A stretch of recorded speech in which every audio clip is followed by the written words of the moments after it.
નમસ્કાર, આપ જોઈ રહ્યા છો અરવલ્લી સમાચાર અને ઇવનિંગ બુલેટિન સાથે હું છું માસૂમ। સમાચારોની શરૂઆત કરીએ હેડલાઇન્સથી।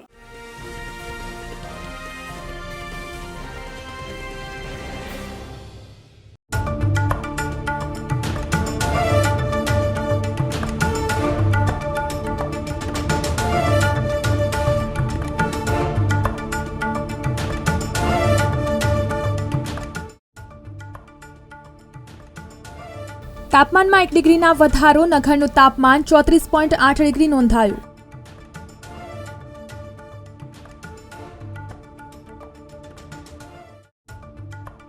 આણંદ ગોધરા મેમુ હવે બપોરે 12:15 કલાકે ઉપડશે, સમય બદલી 30 મિનિટ મોડો કરવામાં આવ્યો।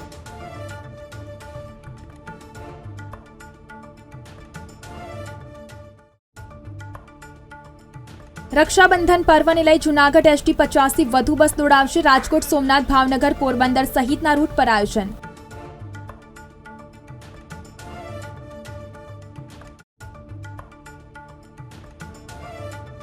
ખેડૂતોમાં ખુશીનો માહોલ, માર્કેટિંગ યાર્ડમાં સોયાબીનનું રેકોર્ડ બ્રેક, 2.93 લાખ કિલો વેચાણ।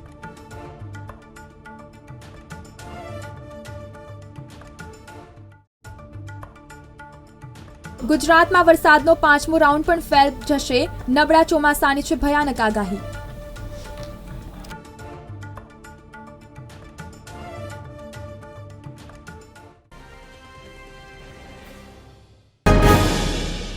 યાત્રાધામ શામળાજીથી મહત્વના સમાચાર આવી રહ્યા છે। યાત્રાધામ શામળાજીમાં આવતીકાલે યોજાશે રક્ષાબંધનનો તહેવાર।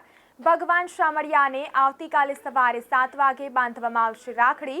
તો યાત્રાધામ શામળાજીમાં આવતીકાલે પૂનમ તેમજ રક્ષાબંધનની ઉજવણી કરવામાં આવશે। તેના ભાગરૂપે મંદિરનો સમય બદલવામાં આવ્યો છે। આવતીકાલે વહેલી સવારે 5 વાગે મંદિર ખુલશે।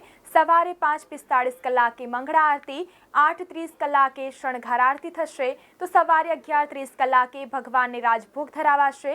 ત્યારબાદ મંદિર બંધ થશે। તો બપોરે 12:15 કલાકે મંદિર ખુલશે, જ્યાં રાજભોગ આરતી થશે। બપોરે 12:30 કલાકે ઠાકોરજી પોઢી જશે, એટલે કે મંદિર બંધ થશે। બપોરે 2:15 કલાકે મંદિર ખુલશે। સાંજે 7 વાગે સંધ્યા આરતી થશે। રાત્રે 8:15 કલાકે શયન આરતી થશે। રાત્રે 8:30 કલાકે મંદિર બંધ થશે। તો યાત્રાધામ શામળાજીમાં આવતીકાલે યોજાશે રક્ષાબંધનનો તહેવાર। ભગવાન શામળિયાને આવતીકાલે સવારે 7 વાગે બાંધવામાં આવશે રાખડી। યાત્રાધામ શામળાજીમાં આવતીકાલે પૂનમ તેમજ રક્ષાબંધનની ઉજવણી કરવામાં આવશે। તેના ભાગરૂપે મંદિરનો સમય બદલવામાં આવ્યો છે। તો આવતીકાલે યોજાશે રક્ષાબંધનનો તહેવાર। યાત્રાધામ શામળાજીમાં આવતીકાલે રક્ષાબંધનનો તહેવાર ઉજવવામાં આવશે। ભગવાન શામળિયાને આવતીકાલે સવારે 7 વાગે રાખડી બાંધવામાં આવશે। તો યાત્રાધામ શામળાજીમાં આવતીકાલે પૂનમ તેમજ રક્ષાબંધનની ઉજવણી કરવામાં આવશે। તેના ભાગરૂપે મંદિરનો સમય બદલવામાં આવ્યો। જામનગરમાં મંગળવારે 1 ડિગ્રીના વધારા સાથે મહત્તમ તાપમાન 33.5 ડિગ્રી નોંધાયું હતું। જો કે ભેજમાં વધારાથી લોકો બફારાથી ત્રસ્ત બન્યા હતા। શહેરમાં નહિવત ઘટીને લઘુત્તમ તાપમાન 25.5 ડિગ્રી નોંધાયું હતું। વાતાવરણમાં ભેજનું પ્રમાણ 3% વધીને 86% રહ્યું હતું। મહત્તમ તાપમાનમાં થયેલા વધારો અને વાતાવરણમાં ભેજનું પ્રમાણ 86% રહેતા ખાસ કરીને બપોરના સમયે જનતાએ ગરમી અને બફારાની અનુભૂતિ કરી હતી। પવનની ગતિ પ્રતિ કલાકની સરેરાશ 10 થી 15 કિલોમીટરની રહેવા પામી હતી। જામનગરમાં મંગળવારે 1 ડિગ્રીના વધારા સાથે મહત્તમ તાપમાન 33.5 ડિગ્રી નોંધાયું હતું। જો કે ભેજમાં વધારાથી લોકો બફારાથી ત્રસ્ત બન્યા હતા। શહેરમાં નહિવત ઘટીને લઘુત્તમ તાપમાન 25.5 ડિગ્રી નોંધાયું હતું। વાતાવરણમાં ભેજનું પ્રમાણ 3% વધીને 86% રહ્યું હતું। મહત્તમ તાપમાનમાં થયેલા વધારો અને વાતાવરણમાં ભેજનું પ્રમાણ 86% રહેતા ખાસ કરીને બપોરના સમયે જનતાએ ગરમી અને બફારાની અનુભૂતિ કરી હતી। પવનની ગતિ પ્રતિ કલાકની સરેરાશ 10 થી 15 કિલોમીટરની રહેવા પામી હતી। ભાવનગરની મુસાફર જનતાની લાંબા સમયથી માંગણીઓનો અંત આવ્યો છે અને રેલવે તંત્ર દ્વારા ભાવનગર હરિદ્વાર સાપ્તાહિક ટ્રેનને મંજૂરીની મહોર મારવામાં આવી છે। વર્ષ 2017થી ભાવનગરથી હરિદ્વારની ટ્રેન માટે સતત માંગણી કરવામાં આવી રહી હતી। ભાવનગરના ડોક્ટર આરતીબેન ડી શિયાળના તેમજ અથાક પ્રયાસો સફળ થયા છે। ભાવનગર ડિવિઝનના ડિવિઝનલ રેલવે મેનેજર રવિશકુમારના માર્ગદર્શન હેઠળ ભાવનગર ટર્મિનસ સ્ટેશનથી હરિદ્વાર સુધી 4 સપ્ટેમ્બર 2023થી દર સોમવારે ભાવનગર હરિદ્વાર એક્સપ્રેસ ટ્રેન ચલાવશે। હરિદ્વાર ટ્રેનની પ્રથમ ટ્રીપને માનનીય સાંસદ ડોક્ટર ભારતીબેન ડિશિયાળ દ્વારા 4 સપ્ટેમ્બરના રોજ રાત્રે 8:20 કલાકે ફ્લેગ ઓફ કરવામાં આવશે. ભાવનગર હરિદ્વાર સાપ્તાહિક એક્સપ્રેસ ટ્રેન 4/9/2023 દર સોમવારે ભાવનગર ટર્મિનસ સ્ટેશનથી રાત્રે 20:20 કલાકે ઉપડશે અને બુધવારે પ્રાતઃ 3:45 કલાકે હરિદ્વાર પહોંચશે. રાજકોટ ડેરીએ દૂધ મંડળીઓને કિલો ફેટના ₹10નો ભાવ વધારો ચૂકવવા નિર્ણય કર્યો છે. આથી હવે દૂધ મંડળીને કિલો ફેટના ₹820 મળશે. આ અંગે વધુ માહિતી આપતા રાજકોટ દૂધ સંઘના અધ્યક્ષ ગોરધનભાઈ ધામેલિયાએ જણાવ્યું હતું કે પશુ આહારના ભાવ અને ખેતીમાં વધારાની ખેંચને ધ્યાને રાખીને આ ભાવ વધારો ચૂકવવા માટે નિર્ણય કરવામાં આવ્યો છે. રાજકોટ ડેરીએ દૂધ મંડળીઓને કિલો ફેટના ₹10નો ભાવ વધારો ચૂકવવા નિર્ણય કર્યો છે. આથી હવે દૂધ મંડળીને કિલો ફેટના ₹820 મળશે. આ અંગે વધુ માહિતી આપતા રાજકોટ દૂધ સંઘના અધ્યક્ષ ગોરધનભાઈ ધામેલિયાએ જણાવ્યું હતું કે પશુ આહારના ભાવ અને ખેતીમાં વરસાદની ખેંચને ધ્યાને રાખી આ ભાવ વધારો ચૂકવવા માટે નિર્ણય કરવામાં આવ્યો છે. તેમજ રાજકોટ ડેરીએ દૂધ મંડળીઓને કિલો ફેટના ₹10નો ભાવ વધારો ચૂકવવા નિર્ણય કર્યો છે. આથી હવે દૂધ મંડળીને કિલો ફેટના ₹820 મળશે. આ અંગે વધુ માહિતી આપતા રાજકોટ દૂધ સંઘના અધ્યક્ષે જણાવ્યું હતું કે પશુ આહારના ભાવ અને ખેતીમાં વરસાદની ખેંચને ધ્યાને રાખીને આ ભાવ વધારો ચૂકવવા માટે નિર્ણય કરવામાં આવ્યો.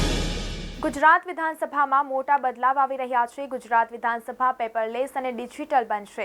આ માટે તમામ ધારાસભ્યો માટેની સીટિંગ વ્યવસ્થા પર જ ટેબલ પર ટેબ્લેટ લગાવાશે. તમામ ધારાસભ્યોએ ગૃહમાં ઓનલાઈન જ કામગીરી કરવાની રહેશે. નવા બિલ મેજ પર મૂકવાના કાગળ વગેરે ઓનલાઈન સીધા ધારાસભ્યના ટેબલ અથવા લેપટોપ પર જ મળશે. સપ્ટેમ્બર મહિનામાં મળનારા ચોમાસા સત્રમાં વિધાનસભાને પેપરલેસ બનાવવામાં આવશે. ધારાસભ્ય ટેબ્લેટ દ્વારા પ્રશ્ન પૂછી શકે અને પત્ર વ્યવહાર ઓનલાઈન થઈ શકશે. ધારાસભ્ય ફાઇલ પણ ઓનલાઈન ટેબ્લેટથી મૂકી શકશે. ધારાસભ્યોને ટેબ્લેટ થકી કામગીરીની તાલીમ આપવામાં આવશે. ઉત્તર પ્રદેશ વિધાનસભામાં હાલ આ પ્રકારે ટેબ્લેટ લગાવેલા છે. ગુજરાત વિધાનસભામાં આવી રહેલ આ બદલાવ અંગે કોંગ્રેસના ધારાસભ્યોએ માંગ કરી છે કે કોંગ્રેસના અમિત ચાવડાએ માંગણી કરી છે કે વિધાનસભા ઓનલાઈન થાય એ સાથે. છેલ્લા કેટલાક સમયથી સમગ્ર રાજ્યમાં ટામેટાના ભાવ આસમાને પહોંચી ગયા હતા. લાલચોળ ટામેટાના ભાવ પણ લાલચોળ થયા હતા. ત્યારે હવે ટામેટાની બજારમાં ભાવ ઘટાડો નોંધાયો છે. એટલું જ નહીં, અન્ય શાકભાજીના ભાવ પણ આસમાને પહોંચી ગયા હતા. ત્યારે તહેવારો સમયે ગૃહિણીઓ માટે રાહતના સમાચાર છે. ન માત્ર ટામેટા પરંતુ શાકભાજીના ભાવમાં પણ ઘટાડો થયો છે. ધરખમ ભાવ વધારા સામે ગૃહિણીઓને આંશિક રાહત મળી છે. વરસાદનું જોર ઘટતા શાકભાજીના ભાવમાં ઘટાડો થયો છે. આદુ, ટામેટા જેના ભાવ અગાઉ મધ્યમ વર્ગના બજેટથી બહાર હતા તેના ભાવમાં ધરખમ ઘટાડો જોવા મળ્યો છે. અગાઉ ₹200 કિલો મળતા ટામેટા હાલ ₹30 થી ₹40 કિલો પર પહોંચી ગયા છે. જોકે હજી પણ આદુના ભાવ હજી પણ વધુ છે. બજારમાં નવું આદુ આવતા ₹340 કિલો મળતું આદુ હાલ ₹240 કિલો વેચાઈ રહ્યું છે. તો શાકભાજીમાં તડકો લાવતી ડુંગળીના ભાવ પણ વધુ છે. તેમજ અન્ય શાકભાજીની સામે ડુંગળીના ભાવ વધુ છે. સામાન્ય રીતે ₹20 થી ₹25 કિલો મળતી હોય છે, પરંતુ ડુંગળી હાલ માર્કેટમાં ₹30 થી ₹40 કિલો વેચાઈ રહી છે. વરિષ્ઠ હવામાન વૈજ્ઞાનિકોનું કહેવું છે કે ભારતમાં 1901 બાદ ઓગસ્ટ મહિનો સૌથી સૂકો રહેવાનું અનુમાન છે અને તે સ્પષ્ટ રીતે અલ નીનોની સ્થિતિઓના તીવ્ર હોવાનું પરિણામ છે. તેમણે કહ્યું કે આ ઉપરાંત આ વર્ષમાં ચોમાસું 2015 બાદથી સૌથી વધુ સૂકું હોઈ શકે છે, જેમાં 13% વરસાદનો ઘટાડો નોંધાયો છે. હવામાન વિભાગના એક અધિકારીએ જણાવ્યું છે કે ઓગસ્ટમાં અત્યાર સુધીમાં 32% વરસાદની ઘટ અને આગામી 48 કલાકમાં દેશના એક મોટા ભાગમાં વરસાદની ઓછી ગતિવિધિઓ હોવાના અનુમાન સાથે ભારત 1901 બાદ સૌથી સૂકા ઓગસ્ટ મહિનાને જાહેર કરવાની કગાર પર છે. ઓગસ્ટમાં 254.9 મીમી વરસાદ પડે છે, જે ચોમાસાની સિઝન દરમિયાન પડતા વરસાદના લગભગ 30% જેટલો થાય છે. હવામાન વિભાગના આંકડા મુજબ ભારતમાં ઓગસ્ટ 2005માં 25%, 1965માં 24.6%, 1920માં 24.4%, 2009માં 24.1% અને 1913માં 24% વરસાદ નોંધાયો હતો. રક્ષાબંધનનો તહેવાર બુધવારના રોજ છે, તો ઘરની બહાર જતા પહેલા જાણી લો કે આવતા 7 દિવસ સુધી ગુજરાતનું વાતાવરણ કેવું રહેશે. અમદાવાદ હવામાન વિભાગની આગાહી પ્રમાણે રાજ્યમાં 2 દિવસમાં કેટલાક વિસ્તારોમાં હળવો વરસાદ થવાની આગાહી હવામાન વિભાગ દ્વારા કરવામાં આવી છે. જે બાદ ફરી વાતાવરણમાં પલટો આવશે અને વરસાદનું પ્રમાણ એકદમ ઓછું થઈ જશે. આ સાથે તેમણે જણાવ્યું કે 2 દિવસ બાદ તાપમાનમાં પણ 2 થી 3 ડિગ્રીનો વધારો થવાની આગાહી કરવામાં આવી છે. જુલાઈમાં જે વરસાદ વરસ્યો તેના બાદથી ગુજરાતમાં સારું કહી શકાય તેવો વરસાદ આવ્યો નથી. ઓગસ્ટ મહિનો તો આખો કોરો રહ્યો. હવે લોકો સપ્ટેમ્બરમાં ચોમાસાના 5મા રાઉન્ડની રાહ જોઈને બેસ્યા હતા. પરંતુ હવે લોકોના અરમાનો પર પાણી ફરી વળશે, કારણ કે 5 દિવસ ગુજરાતમાં વરસાદની કોઈ આગાહી નથી. આગામી 7 દિવસમાં વરસાદનું પ્રમાણ લગભગ નહીં. જૂનાગઢ માર્કેટિંગ યાર્ડમાં મંગળવારે સોયાબીનનું 2.93 લાખ કિલો રેકોર્ડ બ્રેક વેચાણ થયું હતું. ઉપરાંત તુવેરના મણના ભાવ 2225 રહેતા ખેડૂતોમાં ખુશી પ્રસરી હતી. યાર્ડમાં દરરોજ સારા પ્રમાણમાં જણસીની આવક સાથે સારા ભાવ મળતા હોય છે. વિશેષમાં હરાજીમાં એક્સપોર્ટરો જોડાયા છે ત્યારથી તમામ જણસીની ખરીદી પર મોટા ભાવે થાય છે, તેમજ ભાવ પણ મળી રહે છે. આ અંગે યાર્ડના સેક્રેટરી દિવ્યેશ ગજેરાએ જણાવ્યું હતું કે દરરોજ યાર્ડમાં સારા પ્રમાણમાં જણસીની આવક થાય છે.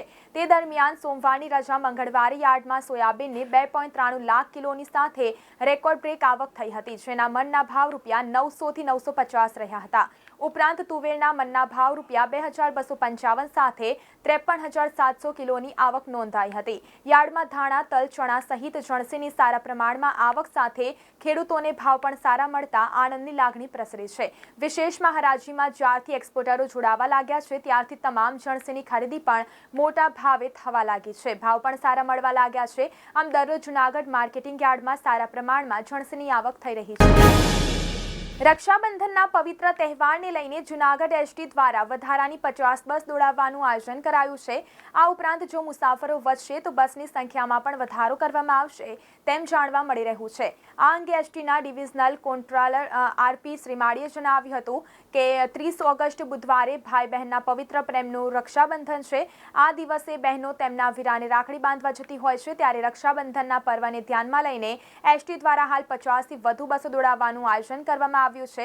આમાં રાજકોટ, સોમનાથ, ભાવનગર, પોરબંદર સહિતના સ્થળોએ બસ દોડાવવામાં આવશે. હાલમાં 50 બસનું આયોજન છે, પરંતુ જો મુસાફરોની ભીડ વધશે તો વધારાની બસોનું પણ સંચાલન કરવા એસટી સજ્જ છે. ખાસ કરીને ખાનગી વાહનોમાં ભાડાના મામલે મુસાફરોને ઉઘાડી લૂંટનો ભોગ બનવું ન પડે તે માટે એસટી વધારાની બસો દોડાવશે. પશ્ચિમ રેલવેના વડોદરા ડિવિઝન દ્વારા આણંદ રેલવે સ્ટેશન પરથી ડાકોર અને ગોધરા જવા માટે મેમુ ટ્રેન દોડાવવામાં આવ્યા છે. તેમજ રેલવે વિભાગ દ્વારા હાલના 11:45 કલાકે આણંદ રેલવે સ્ટેશનથી ઉપડતી Anand Godhra MEMU train number 0349નો સમય બદલી 30 મિનિટ મોડો કરવામાં આવ્યો છે. 1 સપ્ટેમ્બરથી આણંદ ગોધરા મેમુ 12:15 કલાકે આણંદ સ્ટેશનથી ઉપડશે અને બપોરે 14:30 કલાકે ગોધરા સ્ટેશને પહોંચશે, તેમ રેલવેના સૂત્રોએ જણાવ્યું છે. પશ્ચિમ રેલવેના વડોદરા ડિવિઝન દ્વારા આણંદ રેલવે સ્ટેશન પરથી ડાકોર અને ગોધરા જવા માટે મેમુ ટ્રેન દોડાવવામાં આવ્યા છે. રેલવે વિભાગ દ્વારા હાલના 11:45 કલાકે આણંદ રેલવે સ્ટેશનથી ઉપડતી આણંદ ગોધરા મેમુ ટ્રેનનો સમય બદલી 30 મિનિટ મોડો કરવામાં આવ્યો છે. 1 સપ્ટેમ્બરથી આણંદ ગોધરા મેમુ 12:15 કલાકે આણંદ સ્ટેશનથી ઉપડશે અને બપોરે 14:30 કલાકે ગોધરા સ્ટેશને પહોંચશે, તેમ રેલવેના સૂત્રોએ જણાવ્યું છે.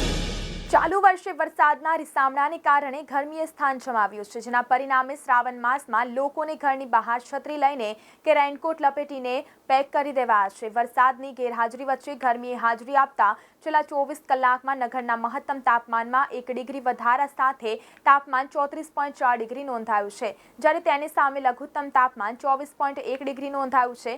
નગરના વાતાવરણમાં ગરમીનું પ્રમાણ વધતા ભેજના પ્રમાણમાં ઘટાડો નોંધાયો છે. વાતાવરણમાં સવારે ભેજનું 85% અને સાંજે ભેજ 67% નોંધાયો.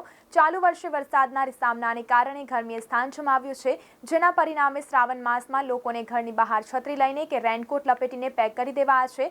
વરસાદની ગેરહાજરી વચ્ચે ગરમીએ હાજરી આપતા છેલ્લા 24 કલાકમાં નગરના મહત્તમ તાપમાનમાં 1 ડિગ્રીના વધારા સાથે તાપમાન 34.8 ડિગ્રી નોંધાયું છે, જ્યારે તેની સામે લઘુત્તમ તાપમાન 24.1 ડિગ્રી નોંધાયું છે. નગરના વાતાવરણમાં ગરમીનું પ્રમાણ વધતા ભેજનું પ્રમાણમાં ઘટાડો નોંધાયો, તો વાતાવરણમાં સવારે ભેજ 85% અને સાંજે ભેજ 67% નોંધાયો છે. તો આ સાથે ઇવનિંગ બુલેટિનમાં અત્યારે બસ આટલું જ. નમસ્કાર.